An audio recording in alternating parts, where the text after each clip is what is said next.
Not yet, sweet pea.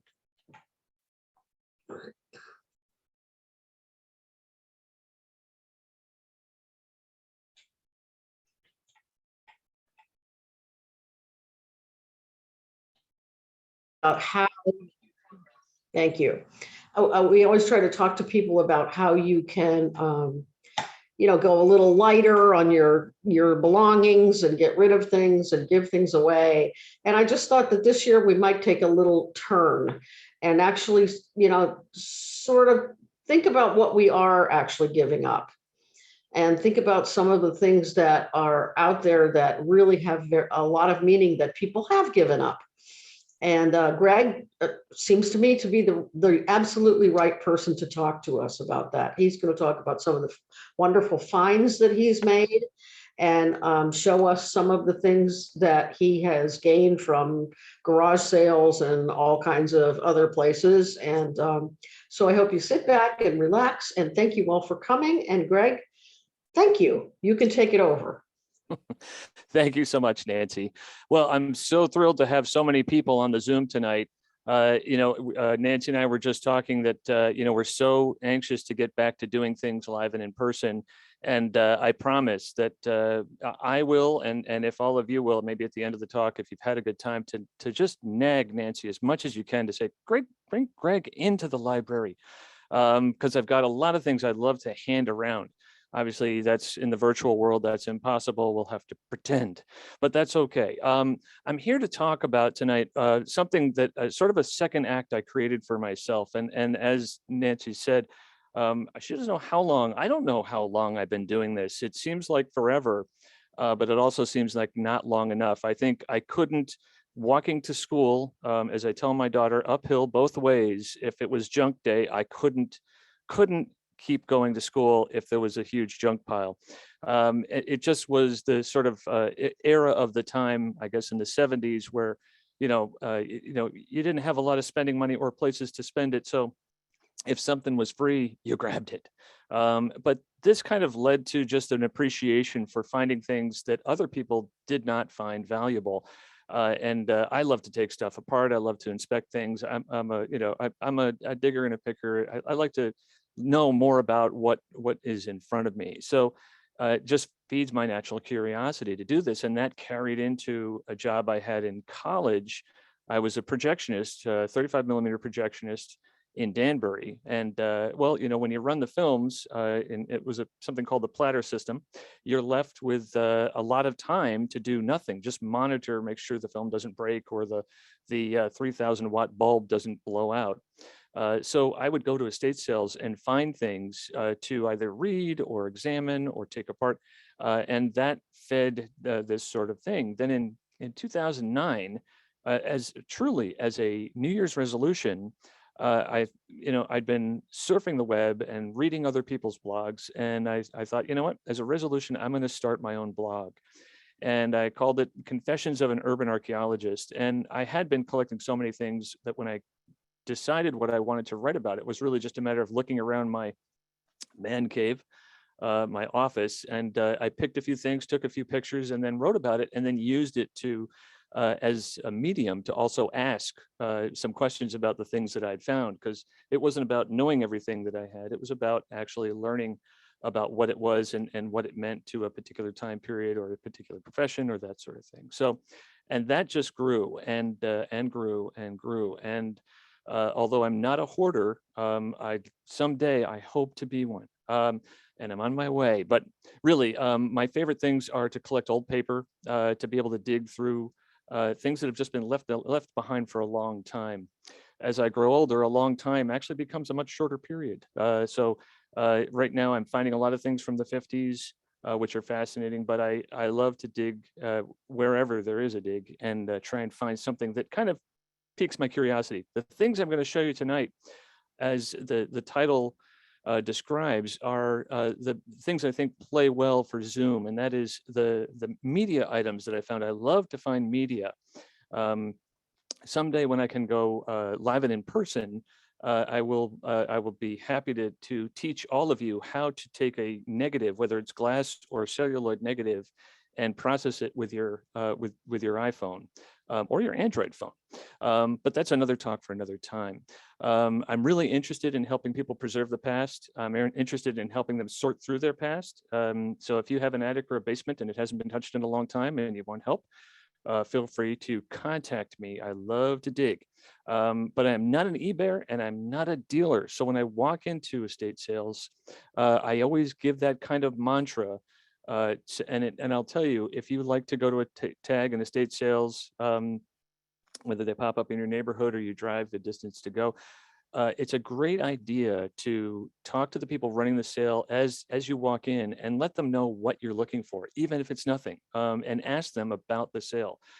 This breaks the ice and it makes them more comfortable. And when it comes time to buy something, you're a known quantity to them. So you're more likely to have a better chance to haggle a price down to where you want it, because they'll appreciate the fact that you're buying something that you're going to appreciate. If it's the estate sale service or the family, they're going to want to let you have something because they think you're going to take care of it or treat it nicely or give it some respect so that they can feel comfortable with getting rid of it. That's just one of my special tips. I'll be providing more tips during the evening, but I want to talk less and show more. So one of the things that I bulleted, if you read the description for tonight, was there's a lot of so much celebrity in Connecticut. And this is why I don't ever want to move from this state, because I keep finding some terrific pieces of television and cinema history and even theater as well. And I'm going to share my screen now and show you something that came out of the attic of a home in Westport. Now, this is the estate of William F. Brown. This is, if you search estate sales, you may have heard of this one because it advertised the fact that he and his wife had produced The Wiz on Broadway. But this was a little bit later in his life. His earlier life was spent as a cartoonist and also as a kind of cub television producer who's very involved in media and design. So I guess and writing. And so The Wiz was sort of a natural progression for his talents, but he also put together some television pilots that didn't make it. And I know this because I found the 16 millimeter film reels in his attic over his garage, and was able to actually procure them and also transfer them. Now, what you're going to see here is a children's show. And so let me share the screen here. And I'm going to share a portion of the screen. And I'm going to say, okay. And then, oh, boom, there it is. I'm going to move something out of the way here so we can see it. And so you just have to kind of see this. So the first thing I want to show you is that, great, everyone can see that, fantastic. This is a black and white, I believe it was probably shot on videotape and then transferred to film. That would be called a kinescope possibly. But it was in terrible shape. 60 millimeter film, when it grows old and is not treated properly, starts to have a very vinegary smell.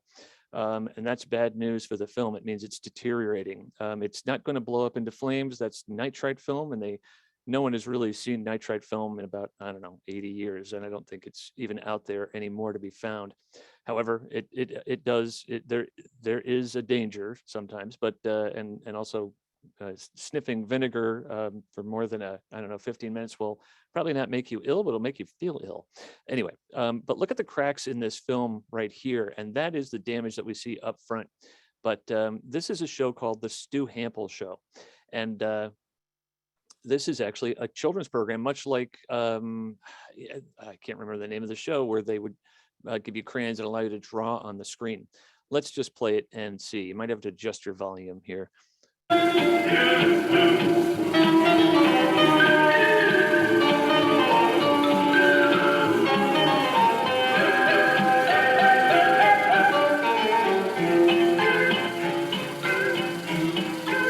Stu Hampel time.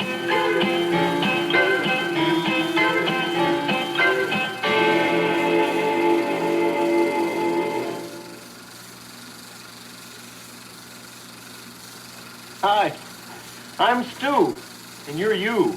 And I just moved in here today, which is why the place really isn't fixed up very well, because I didn't bring too much with me. Oh, I brought my drawing board because I have to draw for books and stuff, you know. Hey, would you like to see the first drawing I ever made? It was a picture of a beard, and I made it on a signpost. Now, of course, I brought my chair and my desk to sit in and at, and... But hey, I didn't bring this box that's on my desk. I wonder where that came from.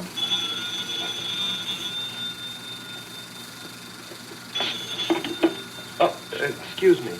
How do you work this thing? Hello? Hello? Nobody there. So he's got a special guest coming on. This is, it took me a while to figure this out. He's actually, as a pilot, he's kind of putting together sort of like a shorter version of the show. There are some gaps there you saw for commercial breaks potentially, but he's about to run a miss of a special guest he has on his program. He's also got a regular character there. We'll have you see in a second. There he is. Along with Lucious, the numbers are repeated. All right, Lucious, will you please let me get back to the book? It's Watson in Russian, and if you can't get, they call it Russian.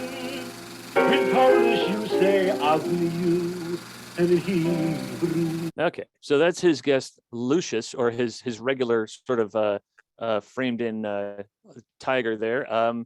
Or lion, but he has another guest who is waiting to show up, and he runs a miss of trying to find him, and they kind of run back and forth. Let's see if I can get it up. I don't want to give it away right away. There he is.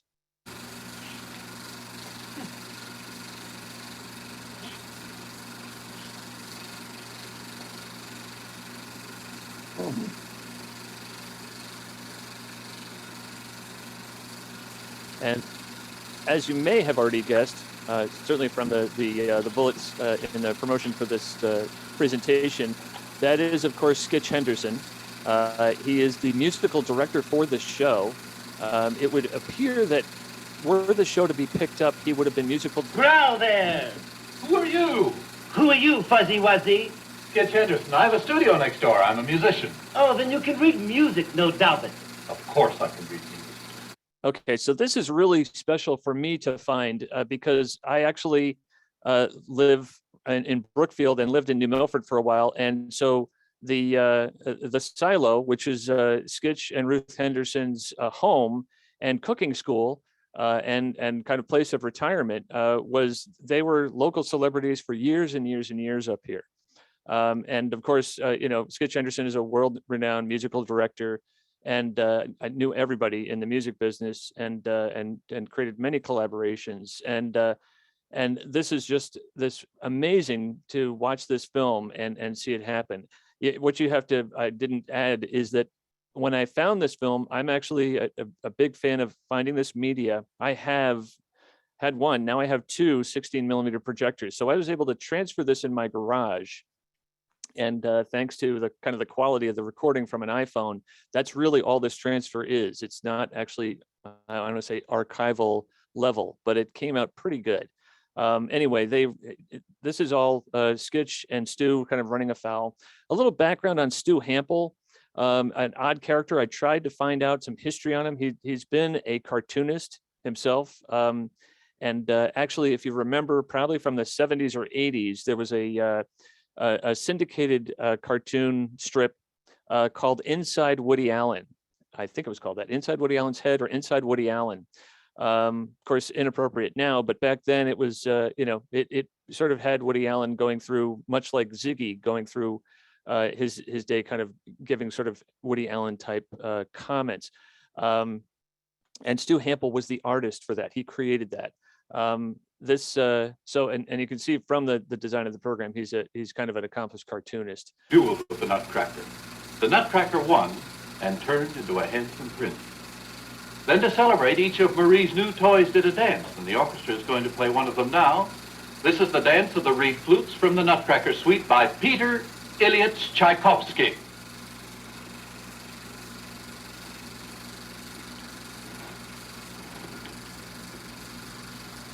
In Russian, that's Tchaikovsky. Hey!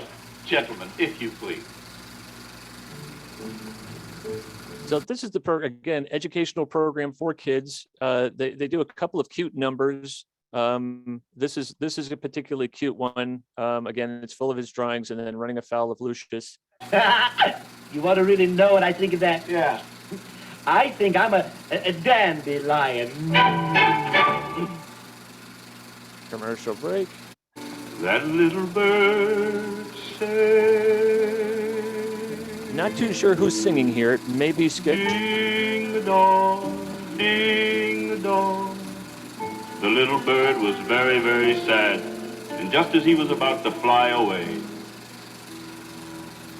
the lady bird, she said to him, I never cared for singing, but when I heard your lovely voice, it sounds like bells are ringing.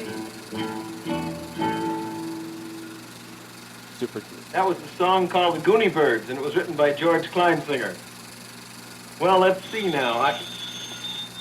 So it kind of goes on with another mysterious guest who's sort of invisible. Well, that's a show, Stu Hamilton. Now, in case you're wondering what we're going to do next, well, we have a plethora of ideas, as we say on Madison Avenue. Let me just tell you a little bit about Lucious the Lion. The conflict with Lucious is, of course, that he can't come into the studio. His rear end is in Skitch's, the front end is in mine. Lucious will fight about this on successive shows, and in fact, he'll go to the extreme of hiring a lawyer. We'll get into a whole legal battle with Lucious while he tries to work his way into the studio. That's some of the stuff, some of the natural fun we'll get out of that conflict. Another character we're going to bring into the show is called the Crayon Bird. He'll be a hand puppet. I love the fact that he's using this time to describe to what might be station managers that would pick up this show what to expect and what's coming up. It's a real sort of a back office look at marketing a show that has not been picked up yet. Sadly, I don't think it ever was picked up, despite the talent. It is super cute. And the only thing I want to share with you is the closing credits. Let's see if I can find the closing credits. Because they kind of close the show somewhere in the middle. Here we go. I just want you to see that because this is one of those credit sequence where they actually have the credit roll on a piece of paper and roll it in front of the camera. And how do we know this? Well, in the house, this estate sale, I found that roll of paper. It's about 35 feet long. And so it's preserved. I don't have it, but it's preserved.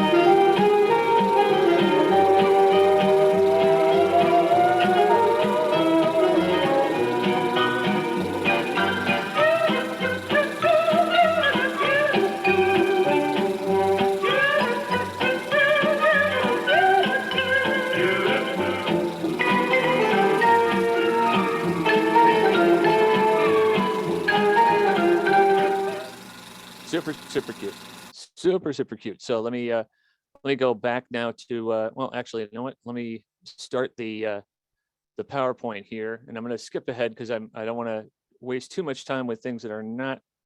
We don't need to share here. Let's see. So I'm going to just move this up here. I love technology. Zoom is amazing. It ain't like the real thing. Let's see. Yep, that's my little video and. Let's be able to skip over that.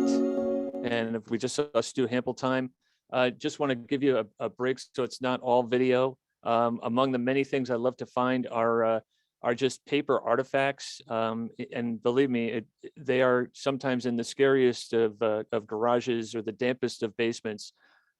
So I've had to say that mold and silverfish are my friends. You have to embrace your enemy if you're going to try and find these things. But that piece of paper was that envelope to me is just screams there's something interesting inside there, and it was a sort of a patent history. This gentleman was trying to invent, believe it or not, a ventilated bowler hat, and you know because. Well, why? Because, you know, this barber who knows he's shaved 360,000 men in his time, you know, and he said that I've figured that we can blame the hats for the bald heads. Men didn't used to be so careful about covering their heads up with airtight straw and the like of that in the hot summer. They used to wear hats that let plenty of air in, and that's what their hair needs more. I love that more than anything else. Hair'll never come out if you keep it clean and give it plenty of air. I love it. but he had to write a description for this invention so it could get approved by the patent office. Wonderful hair grower gives light and air through hat to the head, can be open and closed to suit, and the same as windows. I guess it'd be a double hung hat then. Do not cover head in total darkness and wonder why you lose your hair. Plants and trees die for want of light and sunshine. If you stunt the growth of your hair, you become bald. Also, wonderful relief to headaches. Wow. He got as far as a technical drawing and having a company do these drawings for. This is an era where inventors were in the newspapers, and so in the backs of magazines, you too could be a millionaire, or maybe back then a thousandaire, by having an invention patented, and it was your road to riches. Of course, we know today that we're a little wiser, I hope, that a patent doesn't guarantee anything. It's really just there to so that if someone copies your idea, you can sue them, but it does not guarantee you that you'll be an Edison or a Ford or a Firestone. But so sadly, no patent was awarded, and heads across America overheated. And I'm sure, and we still have headaches today. If only we'd learned. But anyway, just a small break there. You might be wondering, why do I do this? Why do I spend my weekends in other people's basements and attics? It's to stamp out the honeydew list. It's a problem all American males face, I believe. It's certainly married ones. My wife likes to present me with a list of things to do, and I can imagine that I didn't do half of what I was supposed to do today. But someday we'll stamp it out in our lifetime. Maybe there'll be a telethon later. But I love what I call hidden history, and it can be anywhere. And this is another home in Westport, not the one of the person who wrote and produced The Wiz. This was someone who worked for an advertising agency. He passed away over 10 years ago. His family was in charge of the house, and unfortunately they became hoarders. This is another Westport sale. So you can see inside what it's like when I walk in to some of these places. There is a lot to see here, a lot to dig into. Let's see if we can get some light here. This is what I mean. When you want to go into a dig, this is what you might see. It kind of goes on, and it's endless. And it's a mess. And is there treasure in here somewhere? There must be. There's a story in here, we know that. You can tell by the cobwebs that these things haven't been touched in a long time. We'll sneak through the back end of the house. So there's a kind of a composite look at that same shed off the garage. And yeah, that is one of the signals that I look for when I am searching for treasure. If you're in a basement, again, you may be adverse to spiders, but it's a tell if the estate sale company that has set up the sale has let, you're down in a basement and there's still spider webs, usually ancient ones, hanging from the ceiling. It means that there's a place people haven't gone or looked, which means there could be something hiding there. It's the same thing with books. I love to go through a library of books, and I'll show you one in a little bit, because sometimes there's gems written inside them, and sometimes there's things left inside as keepsakes. Sometimes it's money, sometimes it's just neat bookmarks, whatever. But if you go to a sale and you open up a book and you find something inside that book, it tells you that the people who set up the sale have not been through all the books, which means there's a potential of things to find. And it's a tip I recommend. But underneath this pile, I was lucky to find, as I said, this gentleman worked for McCann Erickson, a very large advertising agency in New York City. One of their clients was Coca-Cola. And I managed to find a whole bunch of 16 millimeter films. These are all commercials from the 70s, some from the 60s as well. And there are audio tapes. And I was actually at this sale helping to set it up and was able to purchase all these things. One of the films that was in there, I thought would be great to share with you. And there's a special edition of this as well, because we have the Super Bowl coming up. All I can say is go Bills. But you might all recognize this commercial, which gets played every year around Super Bowl time. It's a very popular commercial from 1979.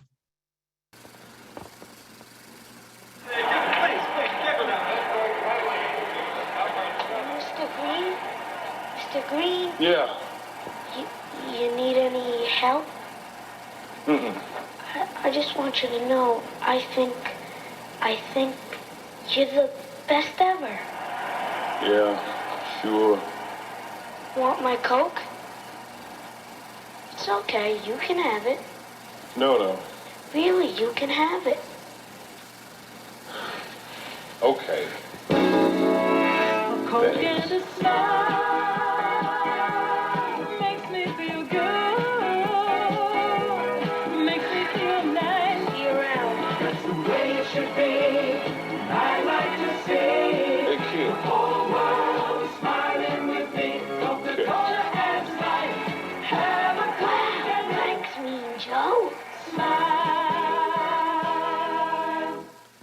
Tonight's talk is not brought to you by Coca-Cola, but you'll see I have quite a few examples, and you'll just see a couple of them. But what was really cool is that not only did I find this commercial, I found something I don't think anybody has seen before. It's an outtakes reel. So let's take a look at that.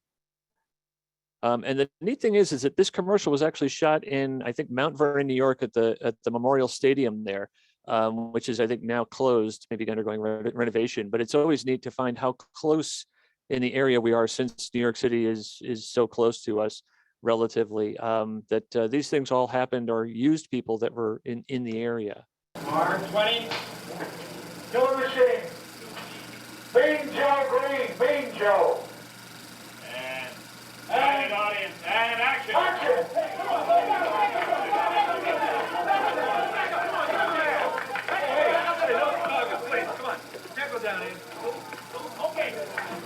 Mr. Green? And action, slowly walking. Look at Green. Where is Green? Across here, up there, over there, under the table? No. Yeah. Okay. And action. Mr. Green? Okay, that's good. Go, Still rolling. Let's go. Keep from the I top. think you fumbled. And action. Let's go. Come on. Mr. Green? Yeah? Need any help? Oh, that's all right, kid. I think you're the best there ever was. Well, not today. You want my Coke? Looking at Joe. Look at him. Look up at him and be scared and say, wow. Well, I just wanted you to know that I think you're the best. Read it again. Okay, No. Give him the line, Joe. You're scared. No. Well, No, that's okay, kid. well, I just wanted you to know that I think you're the best ever. Yeah, sure. You want my Coke? No, that's okay, kid. It's okay, you can have it. No, that's okay. Really, you can have it. Well, not today, kid. I just wanted you to know that I think you're the best ever.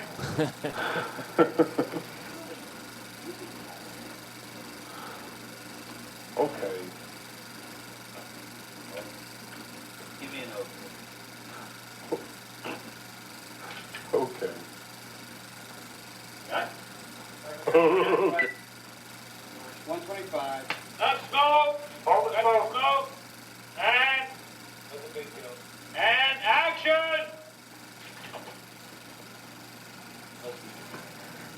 Okay.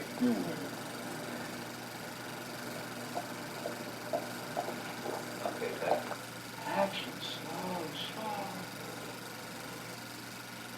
Hey, kid. All right, cut.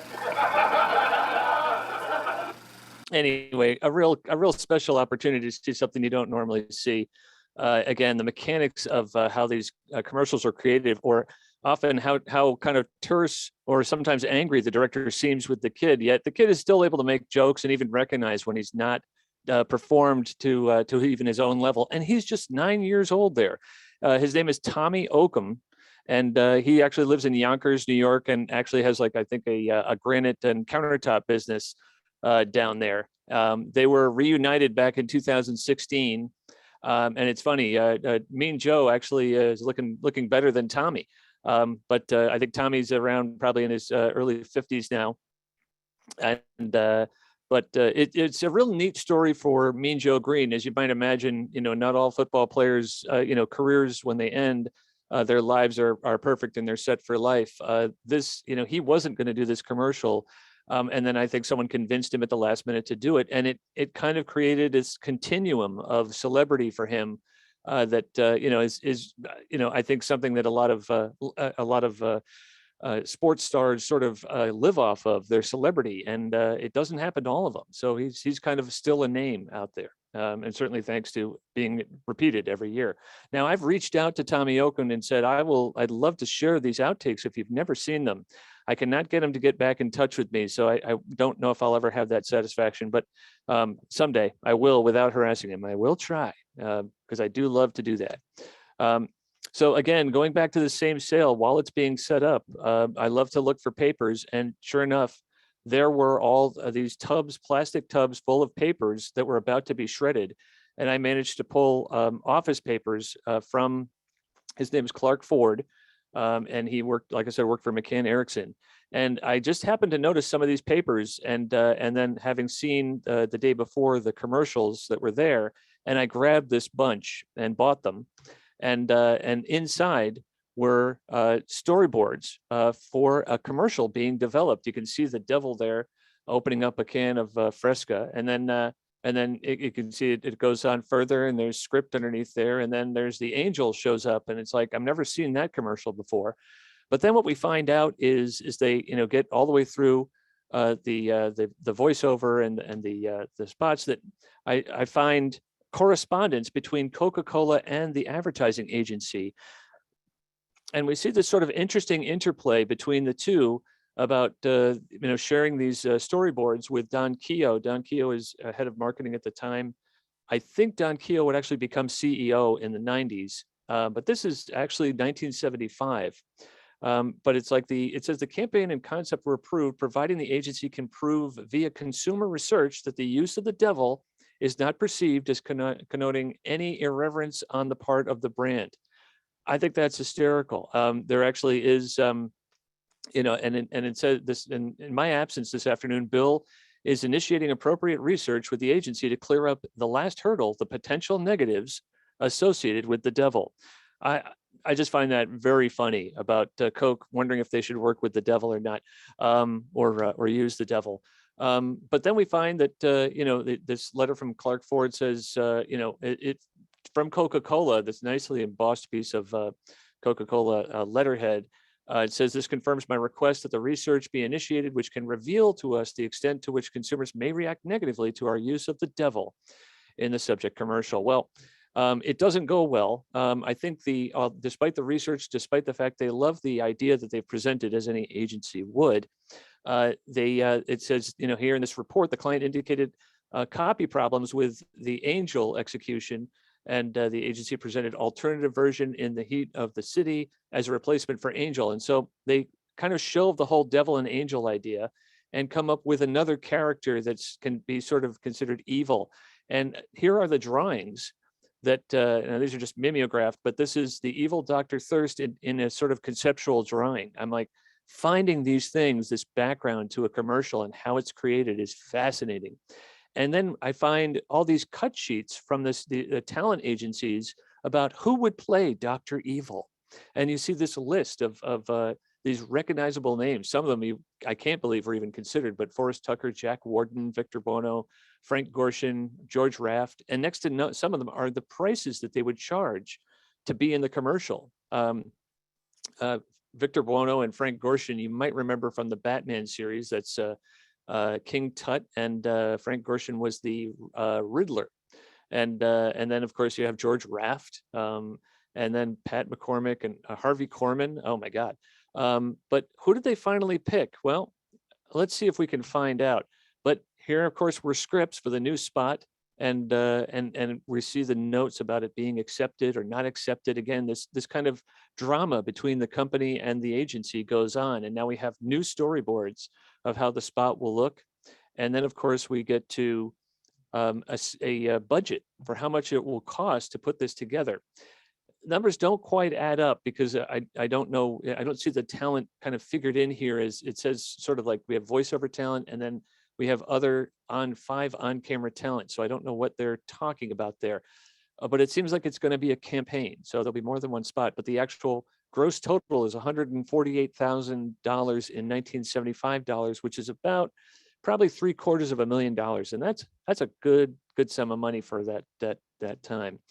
Probably not much now, but let's see. So then I find this another piece of correspondence that says to Mr. Ford, Clark Ford, the introduction of the new Dr. Thirst copy is being enthusiastically received by the BBCs. I think those are the bottlers.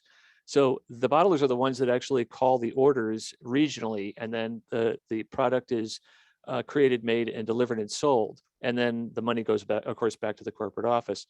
But it says, in addition to having an exciting copy, the extra dimension of the Johnny Carson introduction, I was like, wait, there's something with Johnny Carson? And I went looking through the films and found a reel that said Johnny Carson on it. So what I'm going to show you is actually an introduction that Johnny Carson created to promote to the bottlers, and then they're going to show the commercial afterwards. So it's about a 7-minute piece. So I've cut off quite a bit of it just so we can see the last few minutes, and you can see Johnny and Doc Severinsen and kind of promoting the new campaign and this commercial. And then we'll see the commercial.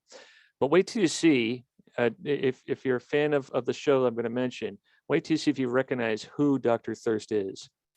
All right. Their new campaign is lively and funny, and yet it never strays from getting across its tough-selling message. Right. I find that citrusy grapefruit taste certainly quenches my thirst. Can you blow the trumpet right after you swig a bottle? Oh, it ruins your pocket completely. Shrivels your tongue. But it quenches your thirst. Yes. Okay. And, the fact that it's sugar-free keeps me down slim, person. Uh-huh. Well, since you're living alone now, you might as well be slim. Well, I had to bring that up. I was around at the birth of Fresca. Yeah. Yes, I was there. What kind of a birth was that? It was a breech birth. It was very difficult. Was the cap on? Well, it was about 14 months labor, actually. No, I was there, and from the looks of things, I'm around for its rebirth. And talk about being around. Right now, I'd like to introduce somebody who will be around on our show quite a bit next year. The evil Dr. Thirst. It was the hottest, driest, thirstiest day of the year. The evil Dr. Thirst was delighted with his work. But then he had never been up against... Fresca! Think you can dampen my spirits with this, do you? Well, Doctor, Fresca is not a regular soft drink. It's brisk, bracing, and bold. And sugar-free! That's a hot one. Chilling, cutting, cool, crackling, chattering, and cold. No sweat! I'll turn up the thirst provoker! It has a taste of crunchy, snappy, crispy, nippy, shivering. The throat parcher, it's frozen! Snowy, snappy, icy, freezing, frigid, Fresca! It comes on like a blizzard! Be prepared with Fresca. It puts out thirst. All right, Fresca, you win this time, but I'll be back! Okay, trivia time, folks. For those of you out there that are Seinfeld fans, I know we are at my house. We're watching the series probably on Netflix again for the umpteenth time, and we love it. Can you guess what character was Dr. Thirst? Wasn't one of the four. It was someone who's probably only on about 9 episodes, maybe. But you'll have to, if you want to. If you want to send a message and guess, you're welcome to. I'll wait a few seconds, and then I'll just go on and show you a scene from Seinfeld, just a still image. But here we go. So it's Uncle Leo. Uncle Leo, Len Lesser, the actor, was probably about 50 when he got that job to play Dr. Thirst.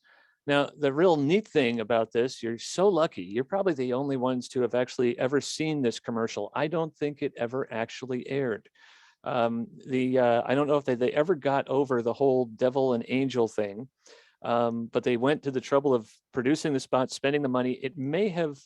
It did actually air as test market out on the West Coast. I don't know if it ever actually went into, certainly it was set up to be a campaign with more spots to follow, as Johnny Carson kind of teased there. But I don't see this in Len Lesser's resume. I'm dying to get in touch with Jerry Seinfeld. Unfortunately, Len Lesser passed away, I think, in 2018. But it was kind of great to see that, again, Len Lesser had been, if you go through all the Mannix episodes and the streets of San Francisco, you would probably find him as the criminal heavy hanging out on the docks.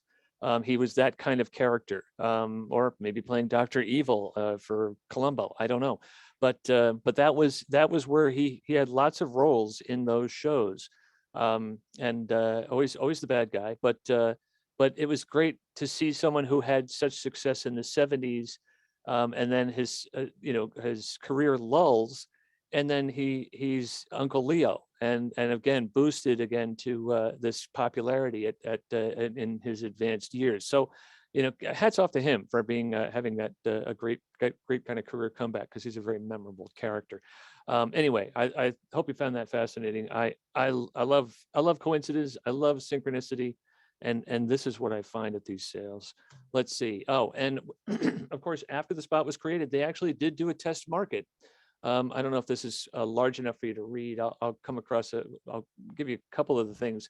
So this tested really well. The bottlers loved it. And so did this sort of Gallup poll that they did. But then we see a qualitative measurement in the idea communication above average. 91% of viewers were able to play back the main idea, versus a soft drink, the whole idea of evil and good and thirst quenching Fresca. But then the reaction to execution, positive, was like, comments were like, humorous, funny, hilarious, entertaining, effective, didn't turn me off. I love that. Like some. Clever, eye appealing, cute, a good commercial. And then some of the negative were stupid, insulting, too high strung, a bit overdone, weird. My interest was not increased because I tried Fresca and I don't like it. I love that.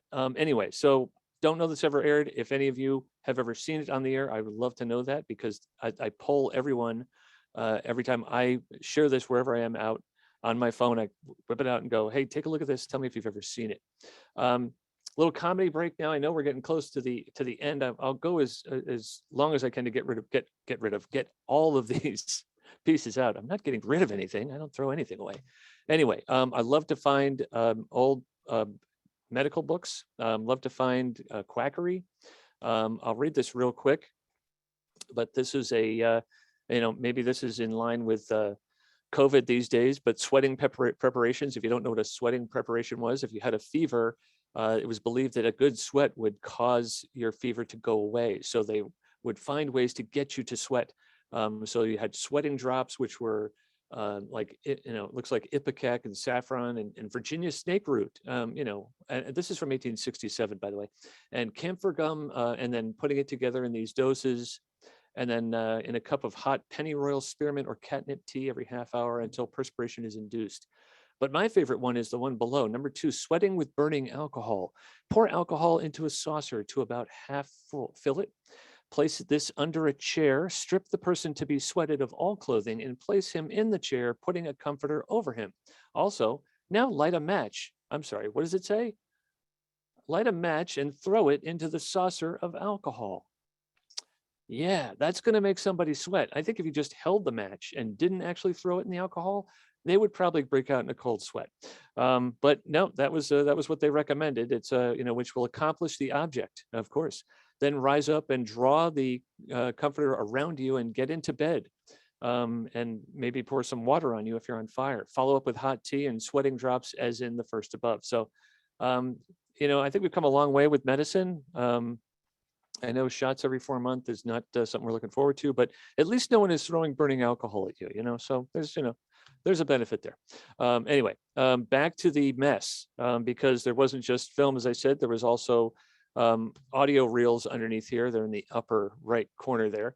And they were commercials, radio commercials for brands that are still familiar to us, but I want you to listen to this one and tell me what you think. This is from 1968. The quality is amazing. Again, we're at the Soap Laboratory of America testing Minty Lifebuoy Deodorant Soap's claim of being hysterically refreshing. To help, we have a typical citizen. She's Mimsy Fletcher Van Gronk Pandopoulos Smith, much married world traveler. Ready, Mimsy? I suppose so. Then take the Lifebuoy and shower away. Hysterically refreshing soap. Oh, how boring. But it is minty. I mean, Lifebuoy does have mint. Lifebuoy feels as rich as my fourth husband. Lifebuoy is much more fun than my second husband. Lifebuoy has mint.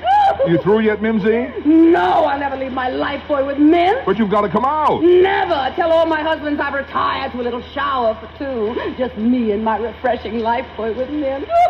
Proof again, Lifebuoy Deodorant Soap with mint gives you the most refreshing shower you've ever had. It's really hysterically refreshing.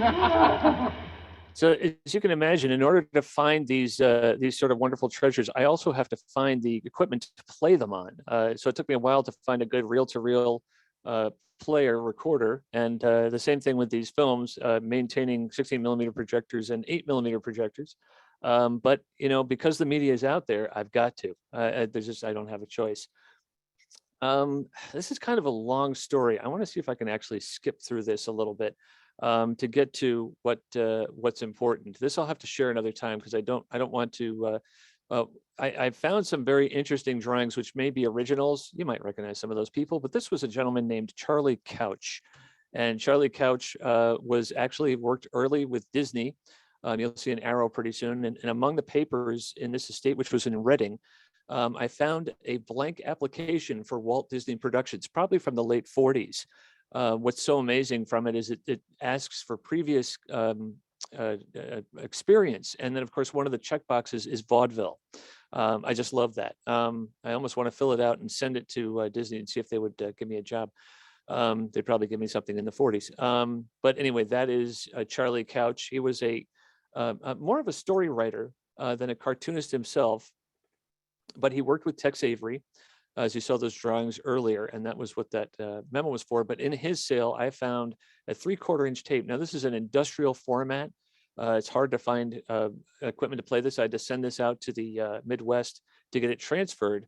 But it turned out to be a animated Christmas special no one's ever seen before. Maybe you have. There's a very bad copy on YouTube, and now there's a better copy that I have on YouTube on my channel. But very hard to read, but it looks like it's also from around 1975, and it's called The Tiny Tree. Now, I'm not going to play this whole thing. I'll play a small segment of it, but we'll see. It was sponsored by a very large company, but even inside here, some of the workings of how it was developed. This is a cut sheet, or actually a take sheet for every single scene, and I have all the notes for every single scene that was created, and then the check boxes for how it was completed, and if it was completed, and what needed to be done. So again, great to see how things kind of came together. And there is a capture frame of the tiny tree, and there are some familiar names in there, and of course, good old Buddy Epson is the voice of the. Hello, I'm John DeButz of the American Telephone and Telegraph Company. Welcome to this premiere showing of our new Christmas special, The Tiny Tree. It is brought to you by the men and women of the Bell System, on whose behalf I'd like to wish you a very Merry Christmas. And we do hope you will enjoy this delightful program.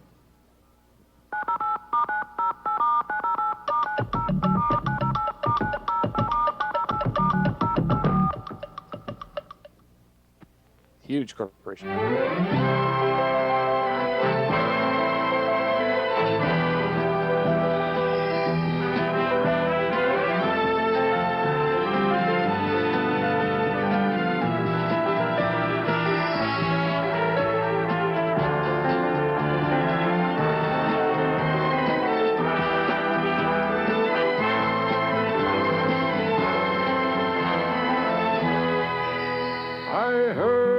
Bells on Christmas Day, their old familiar carols play.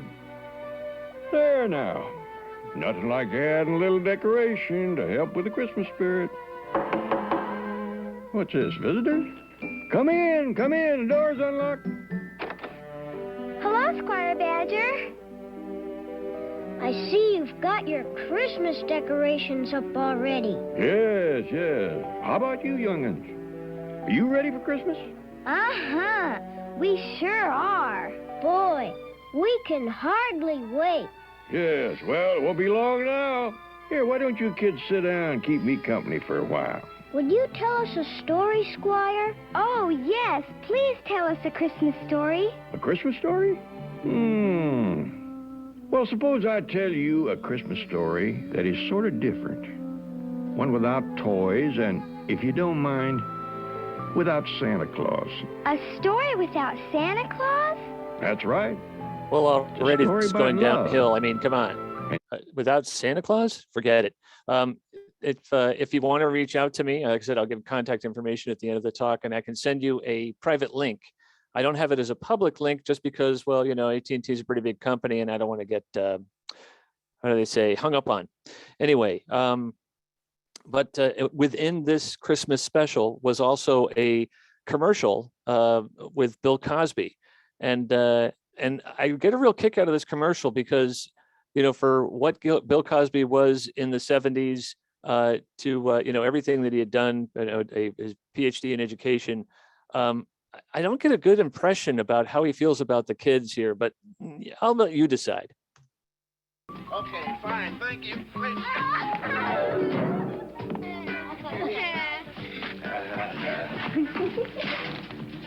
Okay, follow me. Ah, you know what this is? It's a library. No, it isn't. They're all telephone books. Oh, yeah. That's right, and you have a telephone directory in your home.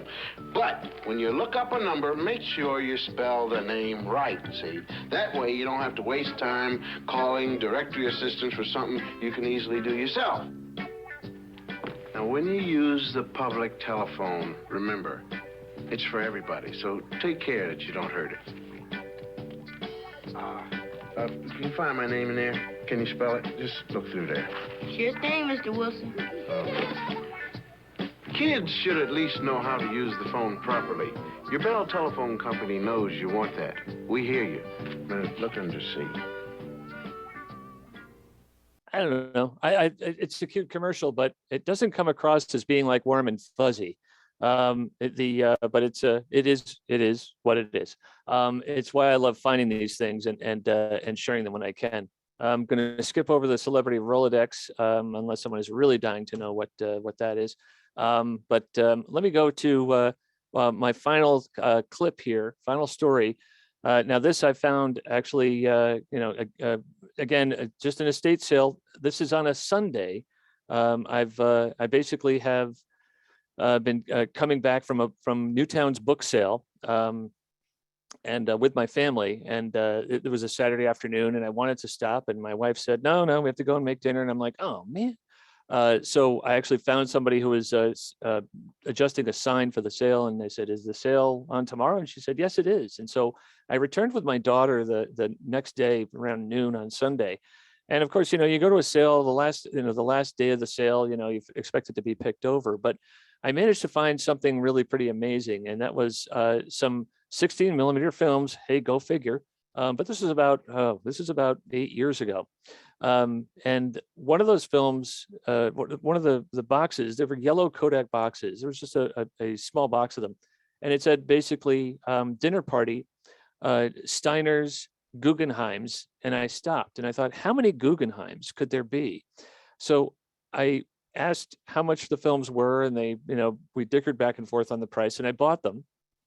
And then what happened was I noticed another reel of film said kids party, Agnes, Skippy, and then someone else. And this person is fairly well known. Let's see. Let me just play the film for you. There's no sound. This is actually from 1932. And what we see here is a couple of good friends.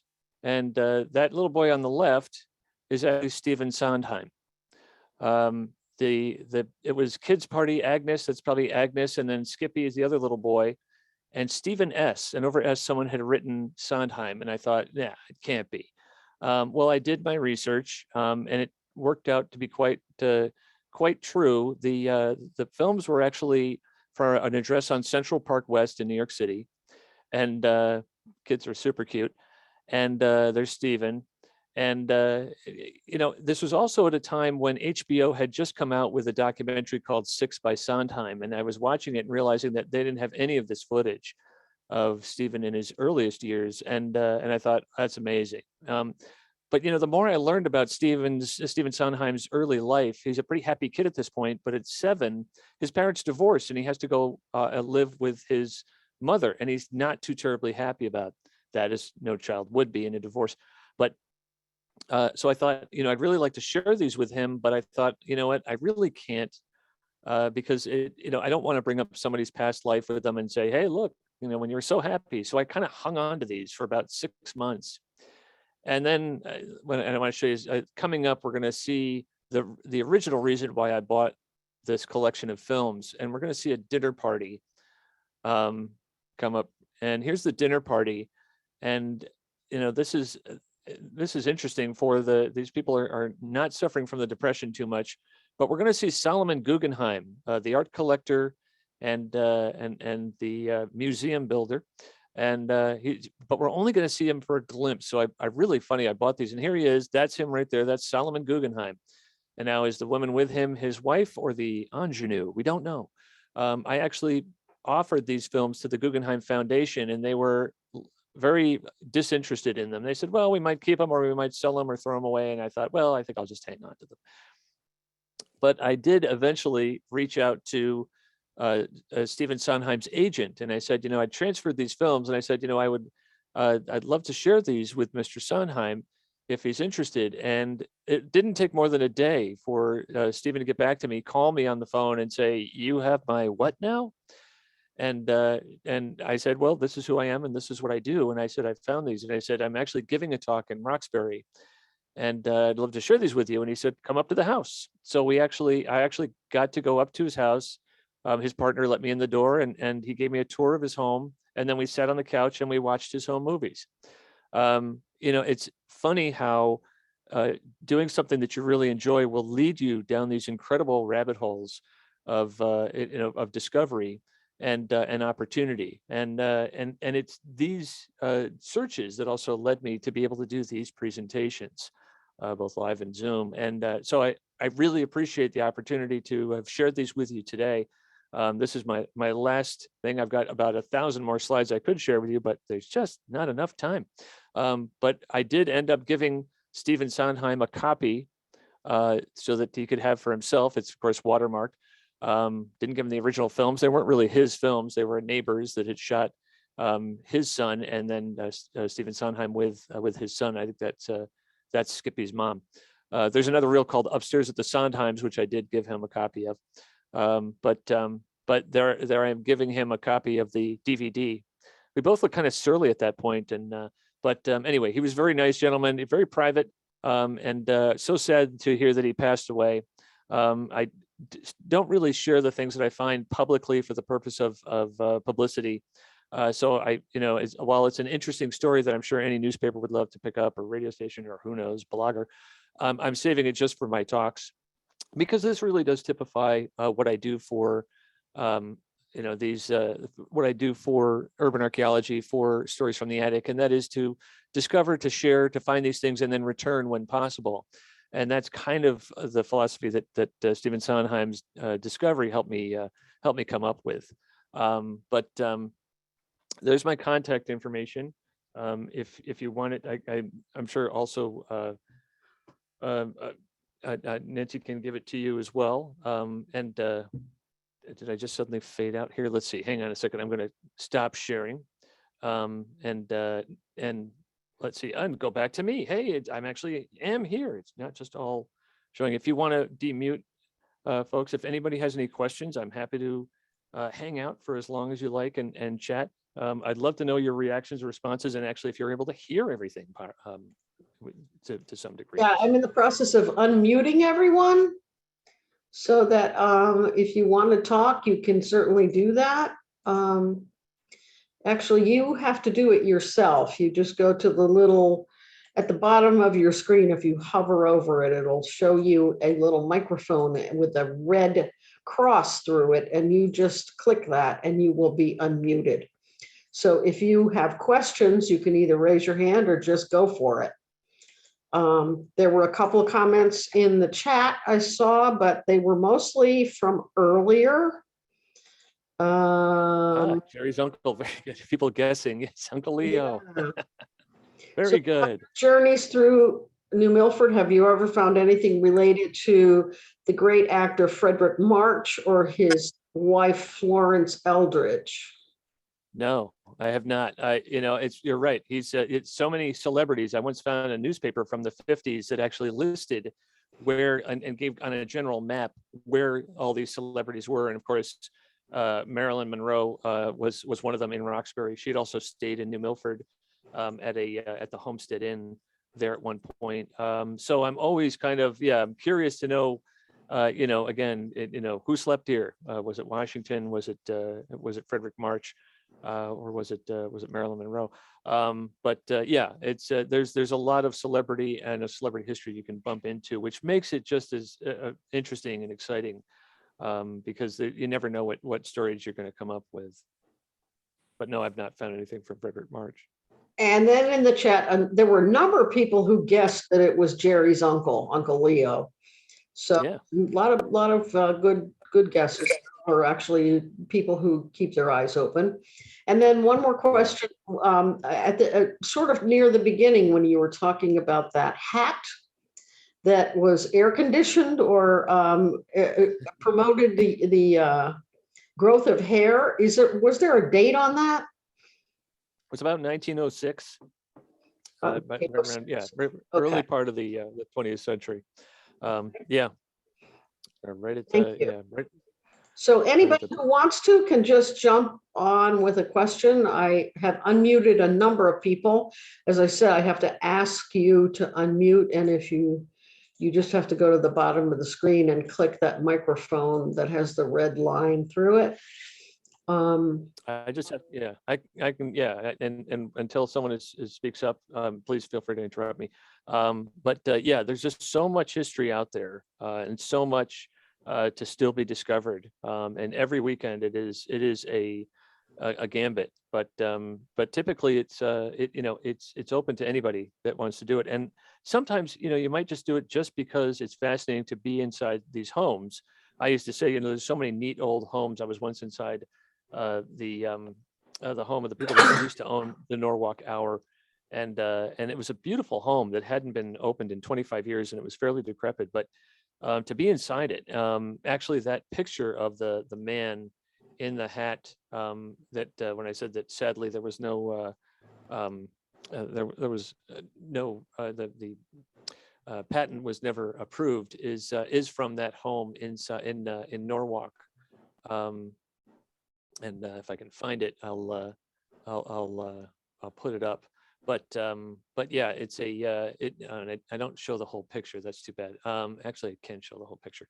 But it's it's an opportunity to see inside some really amazing homes, and get a sense of how things were built and put together. And of course, there's a level of just amazing design. And you can't go into these houses when there isn't sales, because they call that breaking and entering, or so I've been told.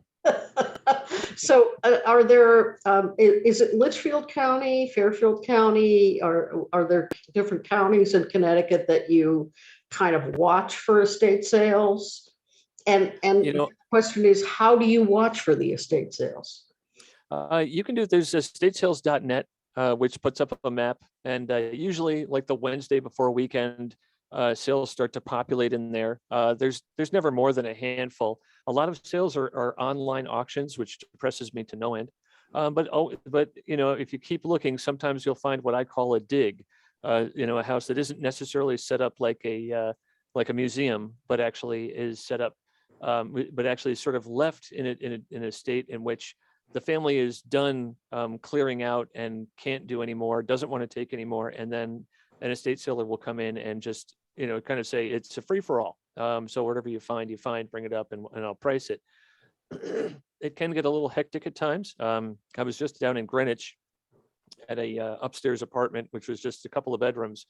But even in there, I found some amazing things, an illustrated history of World War I, and a game from the Mayflower Company from 1956 called, it was about moving. I guess it was sort of to get the kids used to moving from one location to another. But there's a board and cutout cards. It's a fairly simple game, but it's wild. But I'll travel as far as it takes sometimes if the description is right. I've gone down as far as White Plains, Harrison, New Rochelle, Scarsdale, and as far north as maybe Newburgh or New Paltz, and then it depends. But sometimes I just can't. I get the itch, and I've got to search out that description to see if it's actually what it says it is. Sometimes things are listed as estate sales and are not estate sales. So it's a real fishing match. You really just got to put your line in the water and hope for the best sometimes. But it depends on what you're looking for. But little adventure it's always an adventure. Does anybody have any other questions? Yes, Yes, I do. Bettina. I was wondering how do you store all that stuff? Don't tell my wife. But I'm as clever as I can be. I like to tell people that I have stock in Rubbermaid, so I am independently wealthy. But that's a lie, of course. Collecting paper, and when I collect stories, a lot of times I don't have to actually bring anything out. I always tell estate sales services that I usually admit to them after I've gotten to know them that I tell them I'm your worst customer, but I'm your best friend, because what I love to do is to be able to go and find things that they didn't know were in the house. So I will, if I'm allowed, I will pull drawers. I'll look above and below.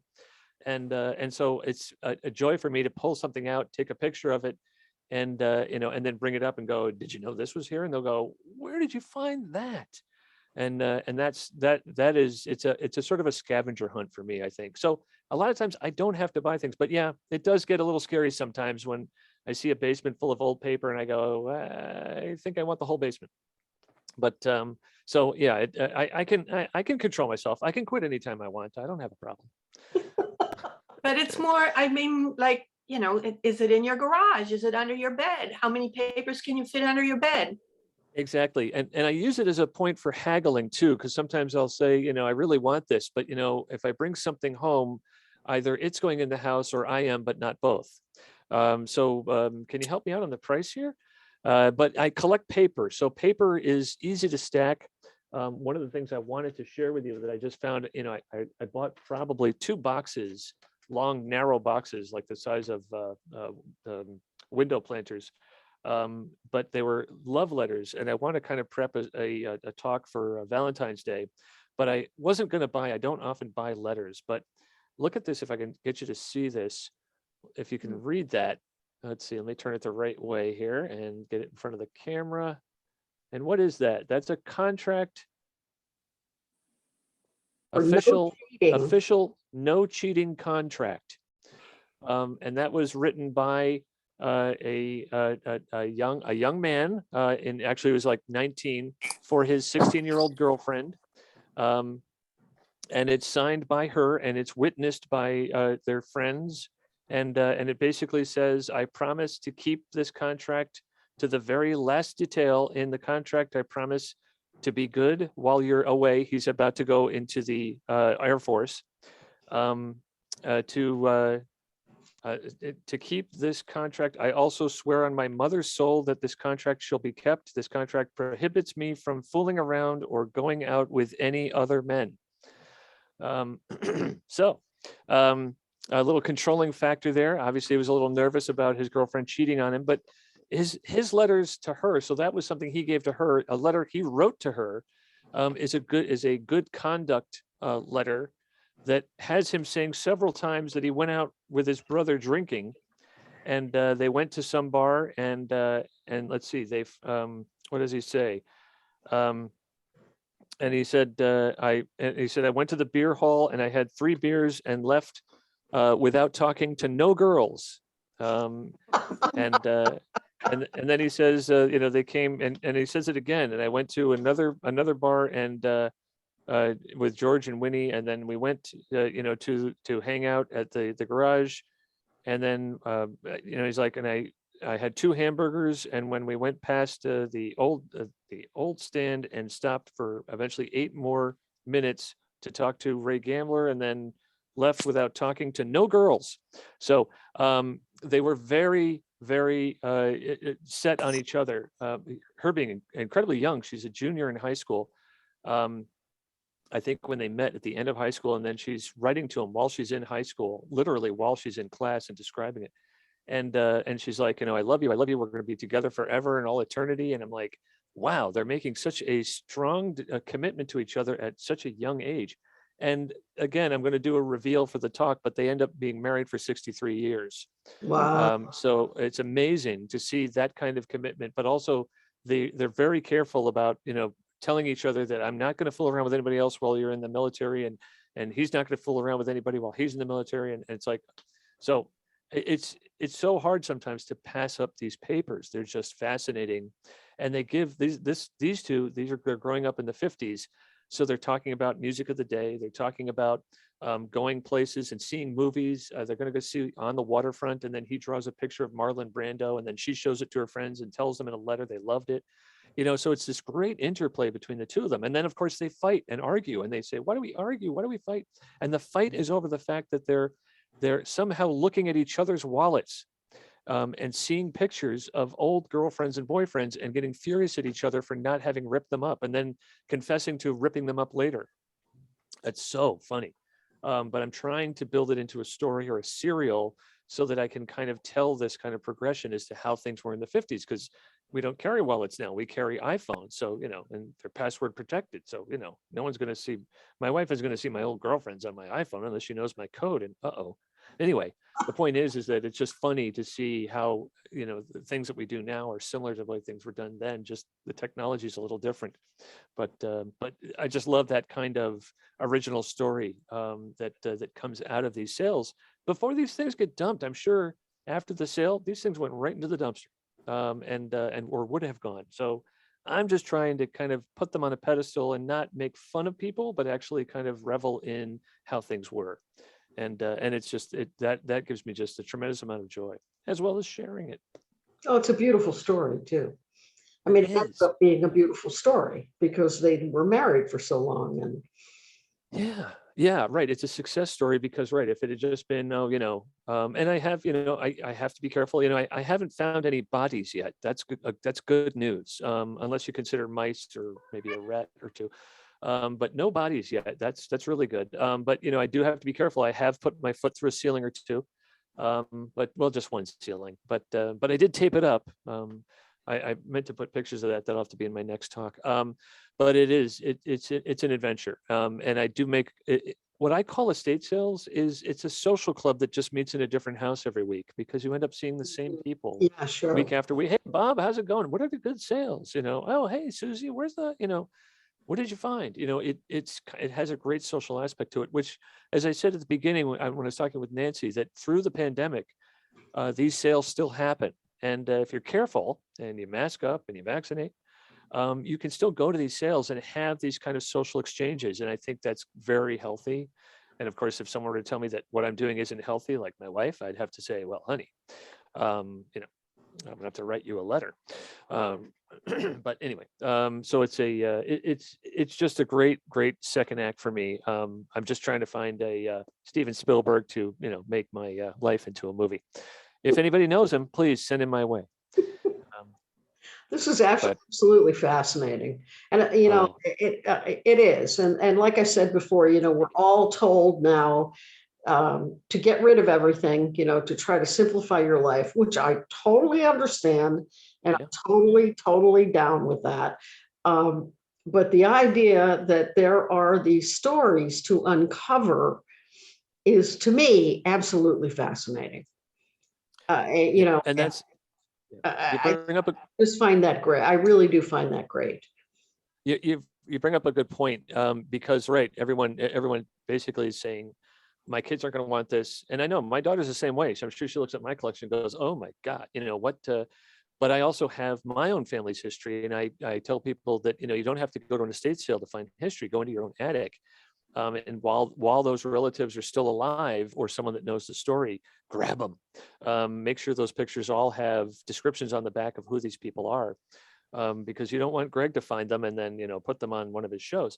But I have actually 3 diaries of my grandfather's.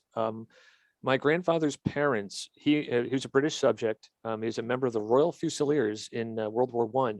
And every letter he wrote back to them, they transcribed into a diary for him. And I have those diaries. So I have the grittiest, dirtiest stories of what happened in the foxholes. I mean, really gritty, dirty stuff. And it's amazing. I really, for the one of an inch left or right, I wouldn't be here. Because he describes being buried after explosions and machine gun fire. And this is my family's history. And I'm so thrilled that it got saved, that it's still around for me to have. And so if my daughter wants to know what, you know, I can't keep all of Dad's crap. It's like, no, just this, carry this into the next generation, because you may not be fascinated, but your son or daughter would die to have this, as I feel the same way. So it's really important. And again, I understand we're all downsizing. All the millennials are not buying homes. No one 3 generations from now is going to save a piece of IKEA furniture and go, this was great. Right. It's, unless they find a way to mold it into some kind of statue. But that's the thing. And that's why I say, you know, I'm not looking to dig in all of your attics and basements, but really I am. So what I say is don't throw anything away before you call me. I want a chance to look at it. And again, because I can transfer and do so much with what's there, and I'm good at finding things, that I really just get a huge charge out of being able to discover things that maybe people didn't know were in their homes. But so that's another part of it. It's also gives me something to look forward to the weekends. I mean, it's like I am always looking by Wednesday and going, oh, that looks like a good sale, and start to map out a course as to where something might be. But so does anybody else have any questions? Any comments? Barbara has one. Yes? Are you tempted to, like Storage Wars, go into abandoned storage facilities? Yeah, well, you know what? I mean, we call it it's a grime of opportunity, right? Because often people even have tag sales in storage units. But right, I've never actually gotten to the point where, you know, I guess if there were times when I was so dry there were no sales, I would probably be tempted to hand my name over to, and you can do this. You can go to these storage companies and say, put me on the list. If someone isn't paying and you have an auction, I'd like to be on the list. And of course that show has I'm sure made it incredibly popular and probably very crowded. I have never done it. Of course, as you know, reality television, there's nothing real about reality television. So I used to enjoy that show until I realized they were just planting things in there and cutting it so carefully to, you know, have you watch the commercials, that I was like, oh God. And the same thing with those 2 guys that go into all those barns and garages. I mean, there's a forward team that goes into those places before they do, and then develops the story. You know, maybe if you hate your wife and your wife hates your stuff, and then that'll be good drama. That it's like it's fascinating, but they ruin it a lot for a lot of us because that like to go and dig in pristine states, because they overvalue things, and then they also disturb you know what could be you know a good good archaeologists don't often share their dig locations because they don't want a bunch of people jumping in and messing up the site. It's like a crime scene. It's like, I don't need a bunch of fingerprints all over it. I'd like to get in there and be able to piece it apart, and so I can find the story before the story gets sold off to the 4 corners of the earth. And that's really what I try and do. But you know, I mean, I'm never competing with anybody. I'm always just happy for what I can find, and I love the challenge. Even at the last hour of the sale, I'm like, I bet I can find something. And it's just crazy what's out there. It's wonderful things. Well, this has been really great. It's really been fascinating. Thank you so much. I hope everybody else has appreciated it, because I certainly have. Well, thank you. You know, when we get back on the ground, I hope we all get back in person pretty soon. Then we'll talk to you and hope you can come. If you want to share my contact information with anybody, Nancy, you're welcome to. I would be If happy anybody to. has, if anybody has any questions and I wasn't able to get to them, please reach out to me. I'm happy to do it. Like I said, I enjoy the interplay, and this is what I call the afterglow, which is also very fun when I'm live and in person on location, because I really enjoy the interchange and learning about what you find fascinating or what you collect. And so thank you very much. I appreciate your time, and thanks for hanging out with me. And the hunt goes on, and we'll see what comes up next weekend. Well, good luck and thank you. Thank you. Thank you. Take Thank you, care. Greg. And thank you all for coming. This was, I hope you appreciated it as much as we all did. And we'll see you again soon. Thank you very much. Take care. Bye-bye. Greg. Good night. Good night. Thank you.